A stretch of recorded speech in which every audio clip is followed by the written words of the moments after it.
Hello there, good morning. It's nice to see you once again. My name is Makiza Latifa, and this is your most compelling news and current affairs show centered on happenings in and around China. Let's begin with a weekly news report of what's trending in China on China Currents with Chris. And on diplomacy, the director of the Office of the Central Commission for Foreign Affairs, Wang Yi, met with Ukrainian Foreign Minister Dmytro Kuleba on the margins of the Munich Security Conference. There's also some news on technology, specifically artificial intelligence, and the economy coming up shortly. Stay with us. China Currents is a weekly news talk show from China to the world. We cover viral news about China every week and also give you the newest updates on China's cutting-edge technologies. Let's get started.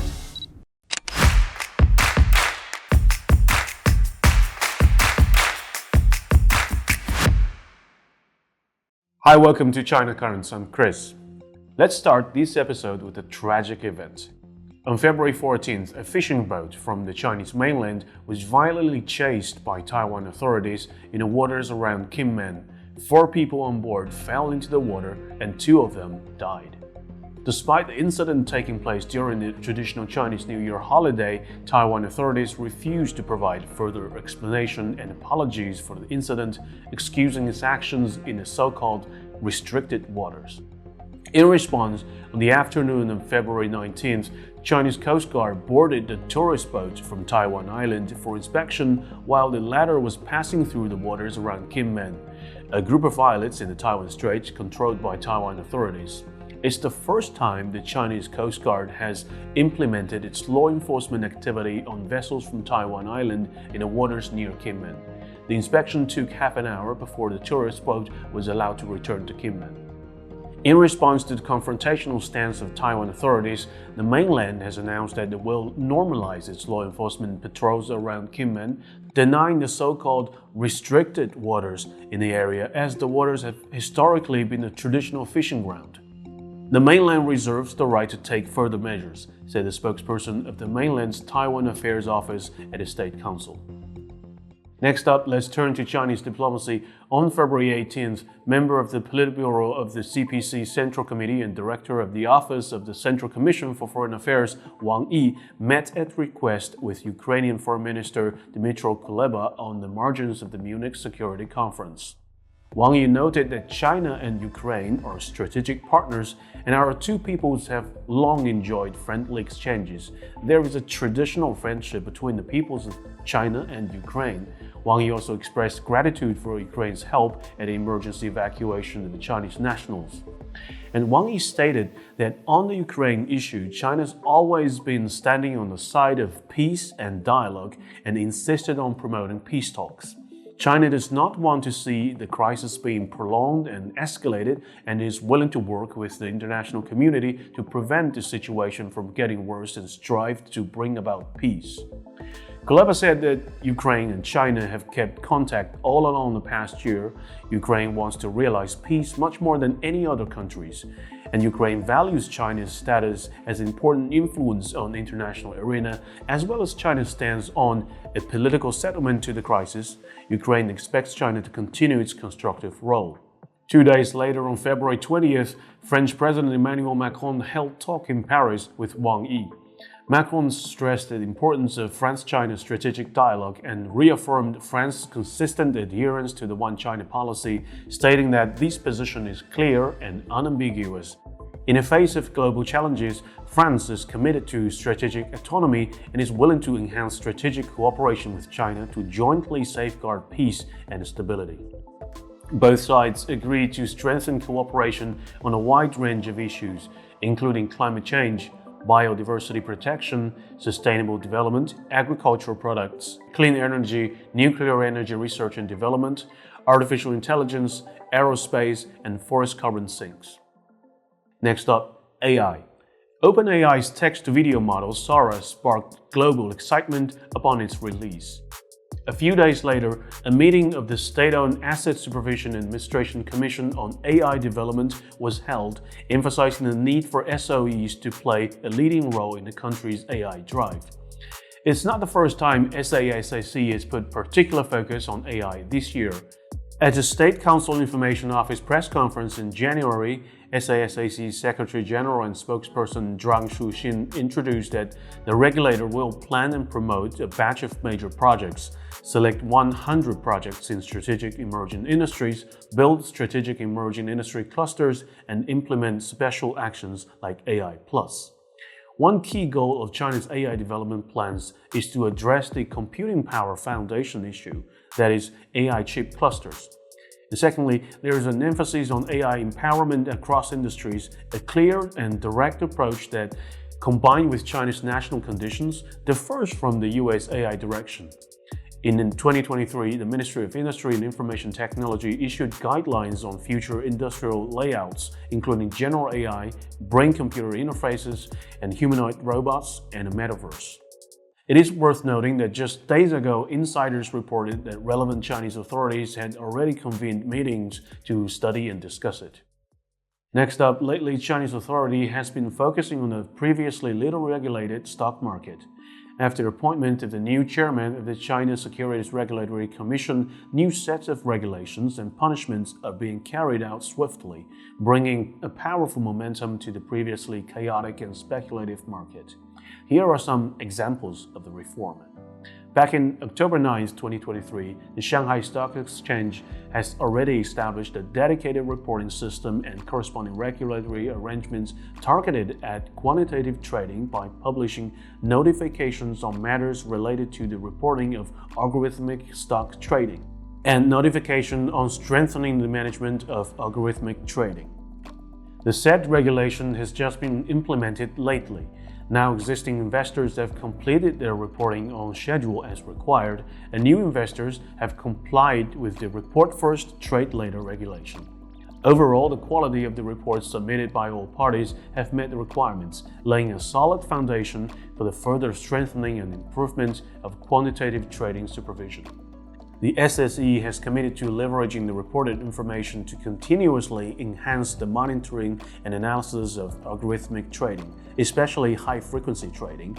The exchange will dynamically assess and refine the reporting system to ensure robust regulatory oversight of these advanced and rapidly evolving segment of the trading landscape.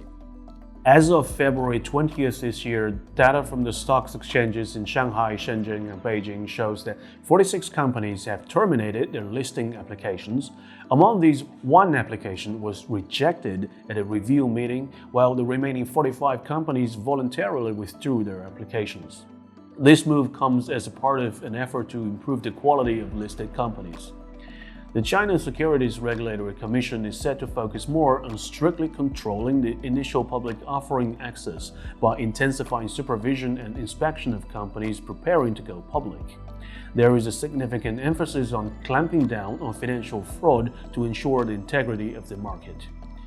And market professionals believe that by tightening the scrutiny of IPO admissions and attracting genuinely high-growth and high-tech enterprises to list, the market will become more robust.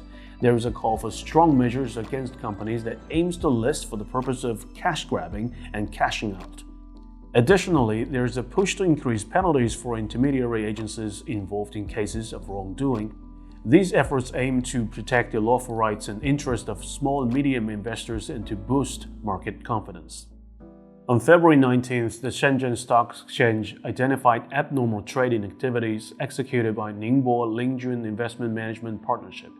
Within 1 minute after trading started, several securities accounts under Ningbo Lingjun used computer programs to automatically generate trading orders, placing a large number of orders in a short period, selling a total of 1.4 billion yuan worth of stocks in Shenzhen market. This activity caused a rapid decline in the Shenzhen Component Index and disrupted the normal trading order, constituting abnormal trading behavior as defined by the Shenzhen Securities Exchange trading rules.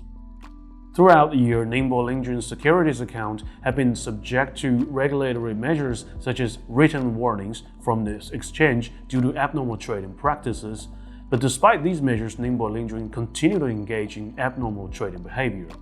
The SZSC thus decided to impose trading restrictions on securities accounts associated with Ningbo Lingjun. Starting from February 20th to February 22nd, these accounts were prohibited from buying and selling any stocks listed on the SZSE. Furthermore, the exchange has initiated procedures for public reprimand and disciplinary action against Ningbo Lingjun. Last but not least, let's turn to military. On February 20th, the Southern Theater Command of the People's Liberation Army organized frontline naval and air forces to closely monitor a Philippines-US joint air patrol in the South China Sea.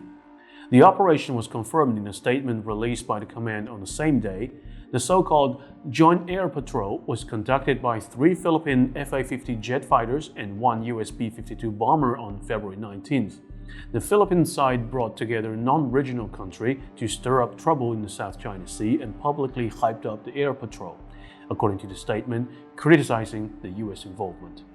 2 days ago, on February 18th, the Philippines accused Chinese fishermen of poisoning the waters in Huangyan Island with cyanide for fishing and discouraging Philippine fishermen from operating in the area. Huangyan Island, a Chinese territory, was continuously claimed by the Philippines in recent years.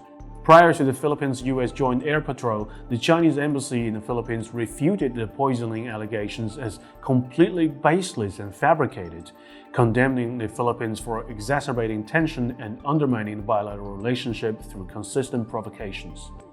Well, that's all for today. Thank you for watching this episode of China Currents. If you have any thoughts and comments about our show, please reach us at the email address below. I'm Chris, looking forward to hearing from you, and see you next time. Thank you, Chris. That was indeed an extensive coverage of the trending news in China in the past few days. Let's now turn to Threshold with Lisa for our tech and scientific related news for this week. It has a lot to do with weight loss strategies and dynamics, from intermittent energy restriction to ketogenic diets and other tips for maintaining a healthy lifestyle. Over to you, Lisa.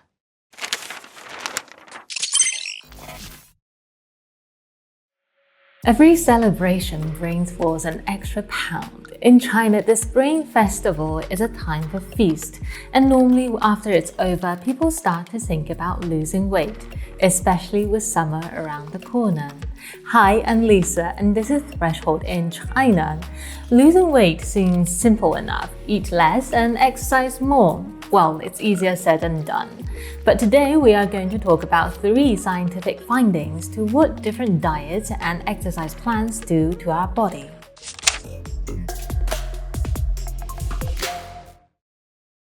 One approach that has gained attention is intermittent energy restriction, IER, which involves taking breaks from eating and following a regular meal pattern.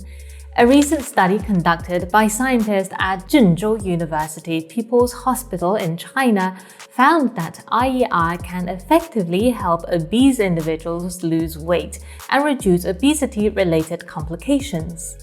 The study also revealed interesting connection between weight loss, gut microbiota, the microorganisms in our digestive systems, and brain function. Using advanced techniques like functional magnetic resonance imaging (fMRI) and metagenomic sequencing, the researchers examined 25 obese individuals who underwent a 2-month IER intervention and successfully lost weight. During that period, they first ate normally for a baseline, then entered a high-controlled fasting phase where they received decreasingly pre-planned meals on specific days, alternating with normal days. The final phase involved low-controlled fasting, where participants followed a food list and limited their calorie intake on specific days while choosing their food on others. Researchers monitored body samples at various points. At the end of the study, these 25 participants had lost an average of 7.6 kg, 7.8% of their body weight. They also had reductions in body fat, waist circumference, blood pressure, fasting blood glucose, total cholesterol, high-density lipoprotein, etc. These results suggest that IER can not only reduce obesity, but also reduce the complications associated with obesity, such as hypertension, hyperlipidemia, and liver dysfunction. The study also found significant changes in the composition of gut microbiota throughout the weight loss journey, including a decrease in the abundance of the E. coli, a bacterium associated with obesity. In contrast, the level of certain gut bacteria, which are linked to a healthier weight, increased. The findings showed that IER led to changes in the activities of specific brain regions associated with obesity. For example, regions involved in cognitive control, emotion and learning, and sensory processing showed decrease in activity during weight loss. This suggests that the communication between specific gut microbes and certain brain regions plays a crucial role in weight loss. To understand this concept better, think of your body as a complex machine, with the brain as the control center and the gut microbiota as the workers. When you embark on a weight loss journey, the brain sends signals to the gut microbiota, instructing them to make changes. These changes in turn affect the brain's activity and influence your eating behavior. This research highlights that weight loss is not solely about diet and exercise. It involves a complex interaction between different systems in our body.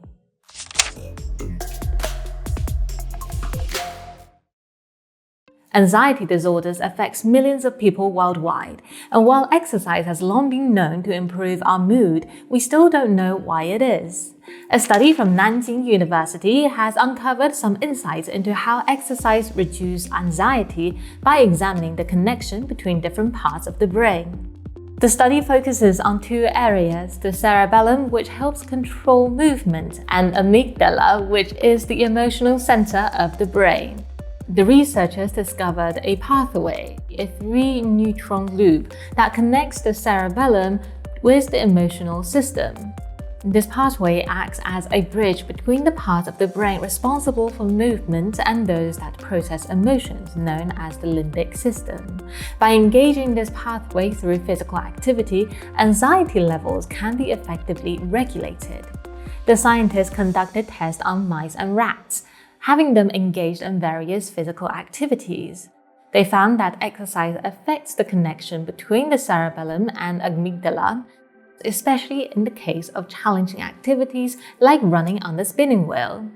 The intense activity sends signals to the hypothalamus deep in the brain. The hypothalamus releases a chemical called orexin, which acts as a neurotransmitter that carries messages between the brain cells.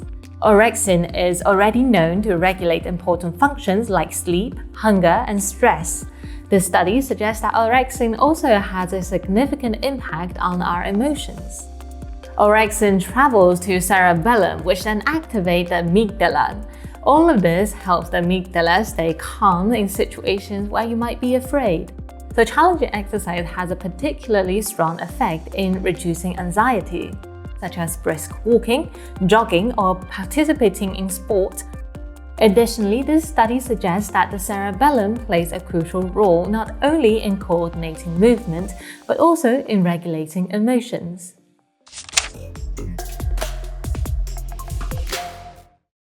The ketogenic diet, a low-carb, high-fat diet, has gained popularity as a powerful tool for weight loss and is promoted by healthcare professionals and influencers on social media. But did you know that ketogenic diet also shows promise in reducing seizures for people with epilepsy? Epilepsy is a common neurological condition that affects about 0.8% to 1% of the world population. Around 30% of people with epilepsy don't respond well to medications, making alternative treatments necessary. Epileptic seizures happen due to imbalances between certain brain chemicals that make the neuron either too excited or not excited enough. This imbalance causes abnormal brain activities and synchronized electrical discharges. In the brain, there are two important chemicals called GABA. When the balance of these two chemicals is disrupted, it can be linked to conditions such as schizophrenia and epilepsy. In a recent study, researchers from Fudan University in Shanghai discovered that ketogenic diet has anti-epileptic effects by focusing their study on a specific component of the ketogenic diet called BHB. During the ketogenic diet, the body produces BHB when it switches from using carbohydrates to burning fats. The study found that BHB can increase the level of GABA in the brain. As we mentioned, GABA is crucial for inhibiting excessive neural activity and preventing seizures. By increasing GABA levels, BHB helps restore the balance between excitatory and inhibitory neurotransmitters in the brain, reducing the occurrence of seizures.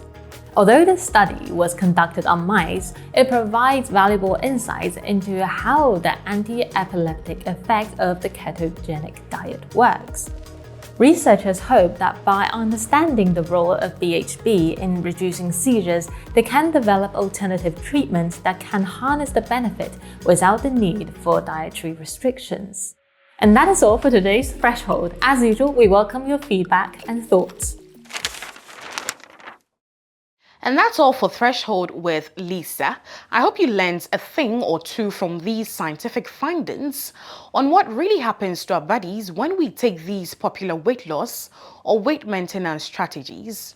Now let's wrap up the show with the Thinkers Forum, the segment of the show that allows you to hear from different thinkers and scholars on topics of great importance. Paula Slier is a former war correspondent from Russia today and the founder of BGTN, and she'll be doing an analysis of the major events of 2023, critically looking at Israel's occupation of Palestine, the attacks on its people, and how she thinks South Africa views the Israeli aggression on the Palestinian people who are still struggling for freedom from oppression.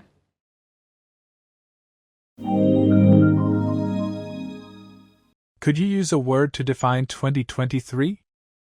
If I had to choose one word to define 2023, the word would be challenging. I think it was a challenging year for everyone on the professional front, on the international front, and for many of us on the personal front as well. So it's goodbye to 2023 with the word challenging. I would choose the word challenging because I think that firstly, in terms of the international front, we're witnessing so many events that are happening in the news world, whether it is the war between Hamas and Israel, which is ongoing, whether it's the war between Russia and Ukraine, which is ongoing, whether it's an earthquake that happened last year in Turkey that still sees millions of people displaced. I think the challenges posed on a humanitarian level, a political level, are immense. And I sometimes wonder whether it's because there are more challenges than there were in previous years, or whether we have just become more interconnected as a global community because of social media, because of television, because of technology, that we know more about what's happening in other parts of the world. Whatever the reason, it just feels that we are inundated too often with bad news. I mean, of course, there's some good news, but I would choose the word challenging because I find that not one day goes past without there being some kind of tragedy somewhere in the world. I also choose the word challenging on a personal level because 2023 for me was the year that after 18 years, I left RT, Russia Today, and I'm setting up my own television channel, which is BGTN, which is due to go live 24/7 in the coming months. And so it's been very challenging doing that, going from working for a television company for nearly 2 decades to suddenly taking that experience and setting up a channel oneself. And I always wanted to be a correspondent that covered war. I don't know why. Probably something wrong with my psychology. And I joined RT just under 20 years ago with the position of their Middle East Bureau. And it was exciting. RT had just started up. It was 2006. It was actually the end of 2005. And within months, I was covering all the conflicts across the Middle East. And I choose the word challenging because there are always conflicts. So whether it was Lebanon, Israel, whether it was Gaza, whether it was Afghanistan, Iraq, you name it, I covered those conflicts for RT. 2 decades on, I'm a little bit tired of conflict. And I also think social media has changed the way we report. And I'm not convinced that it's still so important for journalists to be the first at a story. In fact, I don't even think we can be. I think social media means that journalists will always get there a few hours later or perhaps a day later. And so I think our role is changing more to verification, looking at the news, contextualizing it. And so the role of the war reporter is also changing. It's not about being the first on the story. It's not about being the only one of the story either.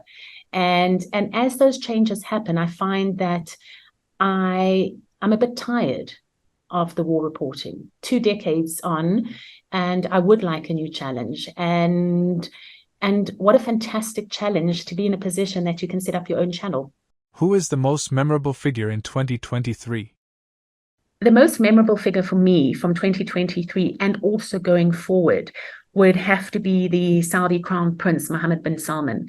I think that this man is remarkable in terms of what he's doing. First of all, last year, with China, of course, brokering the agreement, but he was instrumental in bringing together Saudi and Iran to sign a peace deal. Now, this was something I've covered Middle East politics for the last 2 decades. If you had told me this was going to happen, I would have said absolutely no. These are the two polar opposites. You have Iran, which is Shia, you have Saudi, which is Sunni. When I was reporting in Israel, what a lot of Israelis were afraid of was that Iran was going to use their nuclear power against them. And then the experts were saying, but first Iran will use their nuclear power against Saudi. And now you've got the Saudis and the Iranians signing a peace deal. So for me, that was remarkable. And that happened last year. At the same time, we see the conflict between Hamas and Israel. From what we understand, the Saudi prince was on the verge, or at least was having meetings to create a peace deal between Israel and Saudi. And Saudi's the leader of particularly the Arab Sunni world. If Israel had signed that deal with Saudi, we would not have the situation we have now. And you would have actually had the unbelievable situation of Israel being in a peace. It might not be a peace deal that's cheerful and admirable on all levels, but at least on paper, it would have been a peace deal between Israel and the Arab world. And we still hear now some mention from the Saudi government that when the war, please God, when the war between Israel and Hamas is over, they are still interested in normalizing relations with Israel.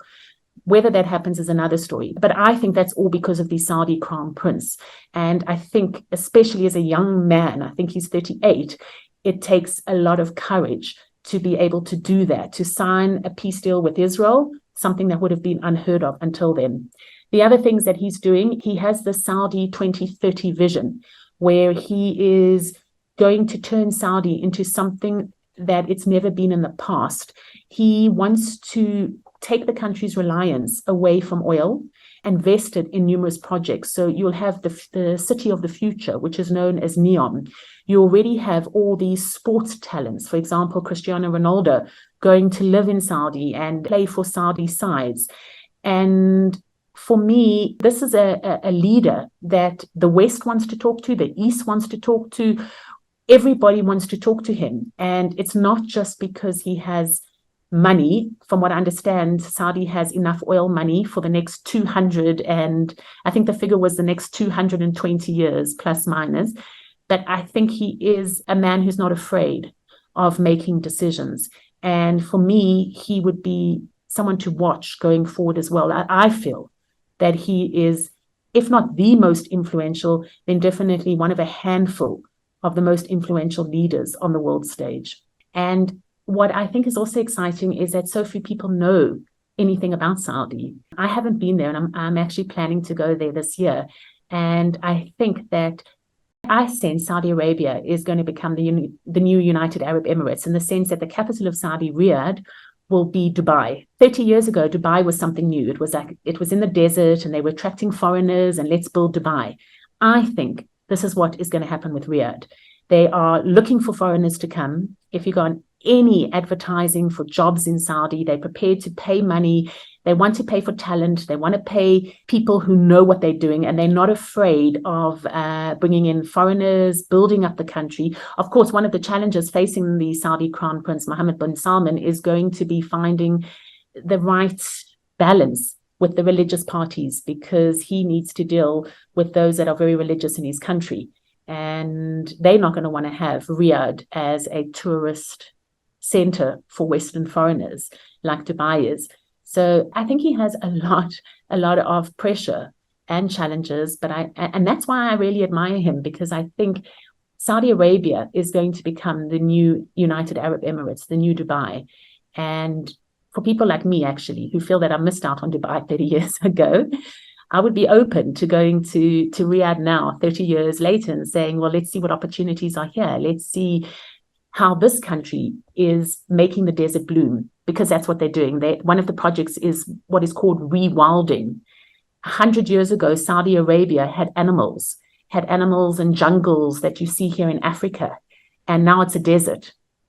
And so one of the projects and one of the stories that we've been looking at is how they are rewilding the Saudi desert, how they're introducing animals there, and how they're dealing with the climate changes that made it into a desert to actually bring back the fauna and flora of 100 years ago. What are some of the most significant stories shaping 2023? So my focus at the moment with this channel that I'm launching, BGTN, BRICS Global Television Network, of course, is BRICS. One of the big issues of 2023 was, of course, the BRICS Summit that was held here in Johannesburg, South Africa, where I'm talking to you from, in August, the 22nd to the 24th of August. And as you well know, next year it will be held in Russia. So what is happening in the BRICS world and what comes out of these summits, for me, is a big tick in terms of what I focused on in 2023. One of the issues here was the Russian President Vladimir Putin, whether he was going to come to the BRICS Summit or not. And there was a whole lot of delays. In fact, before the summit, we didn't even get, as journalists, the program for the summit up until a few days before it began. And a lot of that was confusion about, there was talk at one stage that they were actually going to move it to China, and then they were going to keep it in South Africa. And was Putin coming? Wasn't Putin coming? Be that as it may, the countries that are part of BRICS were here. 6 other countries were invited, and only 5 of those joined officially in January. Argentina declined the invitation. So you now have members of BRICS, Brazil, Russia, India, China, South Africa, and then you have 5 new countries, which are Egypt, Ethiopia, Iran, Saudi Arabia, and the United Arab Emirates. Going forward, you've got something like 14 countries that have formally requested to join, and you've got more than 20 who have expressed that they're interested. So for me, one of the stories is BRICS. I think it's going to be interesting also going forward how BRICS is going to challenge the American dollar, what it means on an economic front. It's definitely a story that I highlighted on and was focused on in 2023. The second story for me would be the 7th of October. I'm thinking of the right word, war, because it was later declared a war between Hamas and Israel. And that is now in its more than 90 days. And that, of course, was when you had something like 3,000 Hamas militants who crossed over the Israel-Gaza border. You had something like 5,000 rockets fired at Israel in a surprise attack. There are still questions being asked why Israel wasn't actually ready for that attack. I was based in Israel for Russia today before coming here to South Africa. So I do have some insight in terms of what's going on there. And one of the questions is, how did Israeli intelligence fail to the extent that it did? And the only answer, if it's interesting for you, that I can share with you is what I get from Israelis that I speak to is that right now they're in a state of war and they don't want to ask those questions. They will ask the questions, but they're trying to deal with the situation as is and then go backwards and see what went wrong. I think this war has opened up to Israel the shortcomings of its own defense, the shortcomings of the Israeli Defense Forces. We are hearing from the Israeli President Netanyahu that they're going to clean out Gaza. But you have, I looked at the figures of Palestinians killed, 23,000 Palestinians killed, of which the majority are women, 17,000. Of course, you've got high figures on the Israeli side, and it's not fair to compare figures because one life is a life. But I think this conflict, and this is what's concerning, has the ability to turn into World War III. If Iran gets involved, with the United States being involved, it is not just about Israel and Hamas, which also begs the question whether it was just about Israel and Hamas in the beginning. And there's a lot of thought, and I would be one of those people who would say, I suspect, whether it was Iran, Russia, America, there are the bigger powers at play. And Israel and Hamas in this war, I think, are their pawns. Okay. And the sad thing is that in the meantime, you have Palestinians and Israelis who've been killed, and those numbers are going to continue. Another big story for me from 2023, of course, coming from having worked with RT, Russia Today, was the killing of the Wagner boss. Now, Wagner, of course, is the Russian private military company, Evgeny Prigozhin, and he was one of 10 people who died in a helicopter crash. I was very involved in that story, and there was a lot of speculation in the beginning as to whether or not he had died, whether or not it was just a cover-up. The reason why it was important to me, of course, was because he had led a kind of rebellion against the Russian president, Vladimir Putin. It was a short-lived rebellion back in June last year, and then it just kind of simmered. I mean, there were a few hours when all of us working and following Russian news were in a state of shock, thinking that, could this possibly be an overthrow of President Putin? And then almost as soon as it started, it stopped. And the understanding is that he was paid something like $2 billion. There's still a lot of questions around that as to, was this actually an accident when the plane went down? Was it something more sinister? What actually happened, and if it was something more sinister, who was behind it? For me, that was one of the interesting stories to come out of 2023. Another interesting story for me would be the Russia-Ukraine war, which I reported on extensively when it began back in 2014. And this is almost the second chapter now that we're witnessing in 2023. I think that what's happening with Israel and Hamas, this war is now on the back pages, which is always unfortunate. I think it has the potential to become a frozen conflict, meaning that it will continue and continue. And unfortunately, us as journalists, one of the things we do badly is we forget stories and then we come back to them. And I think this is a story that will continue. And how much attention it gets is just going to be how much attention journalists see fit to give it. I mean, it's already a bit of an old story, and there are so many missing people. That's a story I've covered, something of thousands of children who've gone missing from Ukraine, not into Russia, into Western Europe and the rest of the world. And perhaps just a fifth and final story that for me was significant last year was the Turkey earthquake.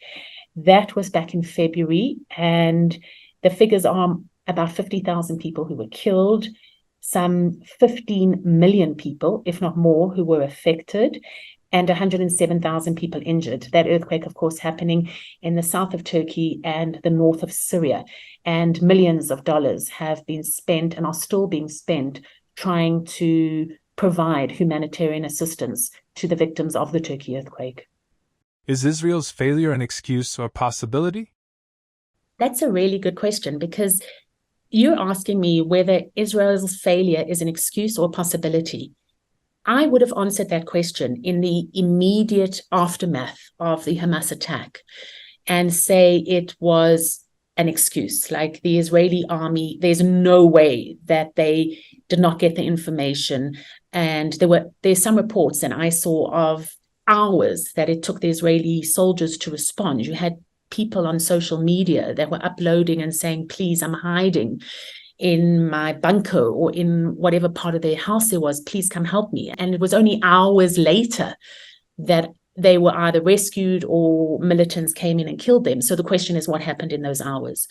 My initial response would have been, that's impossible. The Israeli army, is supposedly one of the best in the world, very well prepared. It is obviously just not possible. In the weeks since then, I would change my answer. And I would say that it is now a probability and not necessarily an excuse. I think what we've seen in the last 90 days since the war started is, unfortunately for the Israelis, that their army is not as sophisticated and not as prepared as many people, including or especially the Israeli civilian population, would like to think. I think once this war, please God, is over and it doesn't become a third world war, there'll have to be a lot of responsibility being handed out in Israel in terms of why this happened and why the army was so ill prepared. There's a report I saw today saying that Hamas had already planned this back in 2021. Israeli intelligence, I was always told, was one of the best in the world. Well, how did they miss something that was in the planning for 2 years? When you have 3,000 militants coming across from Gaza, how do you not respond?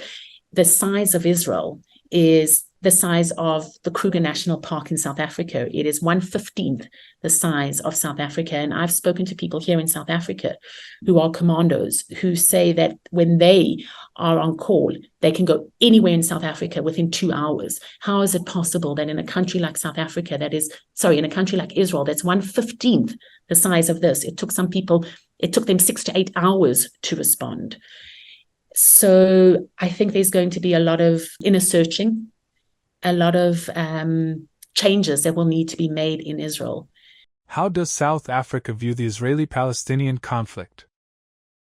This Israeli-Palestinian conflict has really brought to the fore. Let me start that differently. South Africa has a very sizable Muslim population, and most of the Muslims in South Africa side with the Palestinians. In fact, South Africa at the moment has taken Israel to the International Criminal Court of Justice for genocide charges. And the South Africans who support that and who support the Palestinians often argue that because of South Africa's history of apartheid, which was segregating people, they often say that what's happening in Israel is the same. Now, South Africa has a much smaller Jewish community that by and large supports Israel. And they're constantly pointing out the differences between what happened in South Africa and what happened in Israel. But the truth is that I really get the sense neither side is going to convince the other. And all that happens whenever you have a war in Israel is that those who support the Palestinians will start holding demonstrations and lobbying the government. And those who support Israel will do what they want to do. Nobody's opinions here change. The majority of South Africans would be your Christian, let's say Black Christian South Africans. There's a big part of them that actually support Israel. They see Israel in Bible terms. These would be whether evangelical Christians or other types of Christians. They do believe that the Jews are the chosen people, that Israel is the chosen country, but they're not the most vocal. If you had to walk the streets of South Africa, or if you had to open a newspaper now, the most dominant voice that's coming across, which doesn't necessarily mean it represents the majority, but the ones who are the most vocal are those who support the Palestinians and are against Israel. And the government of South Africa has taken a stand to be much more pro-Palestinian. In fact, over the last few years, they have downgraded the South African embassy in Israel. I stand to be corrected, but as far as I know, there is not a South African ambassador in Israel, and I'm not sure if there's an Israeli ambassador in South Africa. They have really brought the relationship between the two countries all the way down. That also dates back to the time of apartheid South Africa, and during those years, South Africa had dealings with Israel, particularly around nuclear arms. Now, the Israelis will say, well, we were a new country and we were looking for friends, and South Africa offered itself as a friend. The critics will say, but South Africa was an apartheid country and you shouldn't have had dealings with an apartheid country. Like everywhere in the world, this Israeli-Hamas conflict touches on emotions for people. And so what we have seen in South Africa is demonstrations at different retail stores that support Israel, or if the owner is a pro-Israel activist, and people will protest with Palestinian flags in front of it. South Africans feel very strongly about this, particularly on an emotional level. How the world would be like in 2024? The word I chose for 2023 was challenging. And if you ask me the word I would choose for 2024, can I cheat and say more challenging? 2 words. There's something like 20 elections coming up. One of them is here in South Africa. It's an important year for South Africa and the elections because South Africa is now this year, 2024 will be 30 years since the start of democracy. On the one hand, it's exciting because obviously there's been a lot of improvement. On the other hand, it's a bit disheartening because there are so many things that people perhaps had wished for 30 years ago that haven't come true. So it's also challenging being back in South Africa. I come back to a media sphere that I haven't been involved in for 20 years and to a country that I recognize in some ways and don't recognize in other ways. It's 30 years since the fall of apartheid, the new South African government, Nelson Mandela walking out of prison. And so there'll be a lot of retrospective thinking. How far has this country come? It is also 30 years since the Rwanda genocide. Rwanda's not far from South Africa. And when everybody around the world was celebrating South Africa's freedom, one of the sad things that journalists ignored when we were all focused here was that not far from here, there was a terrible genocide happening where almost a million Hutus were killed. So that's 30 years since the Rwanda genocide, and perhaps the lessons we've learned or haven't learned from there. I think we will continue with the war between Russia and Ukraine. I think that, as I mentioned earlier, is a frozen conflict. And I think that could continue for quite some time. I think the war between Russia and Ukraine will continue. I think that is a frozen conflict, and I think it will remain frozen probably for years to come. And I think that has an impact on what's happening between Israel and Hamas, because I think the United States has been very quick to say it supports Israel, but militarily it can offer less than it could have before it got involved in Ukraine. And I think the US has given a lot to Ukraine that could potentially have been given to Israel.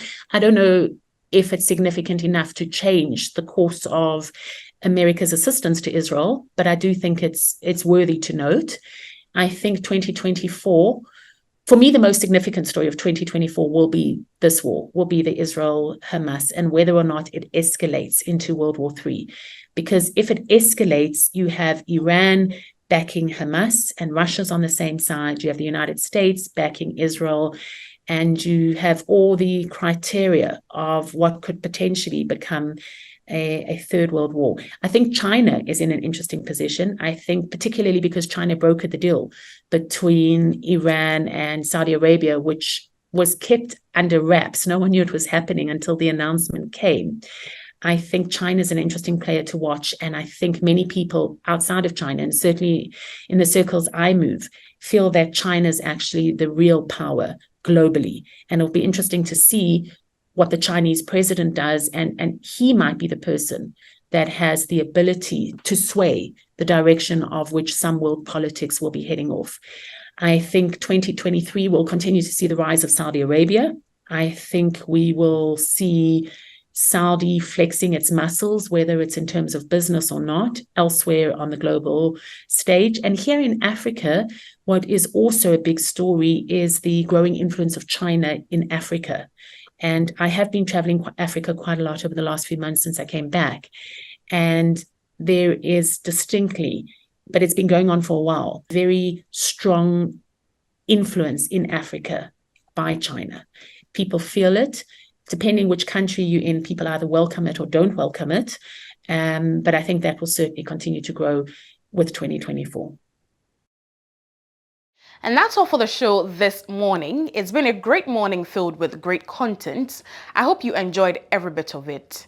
If you have any comments or suggestions for the coming episodes of the show, please let us know through the emails provided below. On behalf of the entire production team, we say thank you for your time. My name is Makiza Micheline Latifa, and I will see you same time next week. Good morning.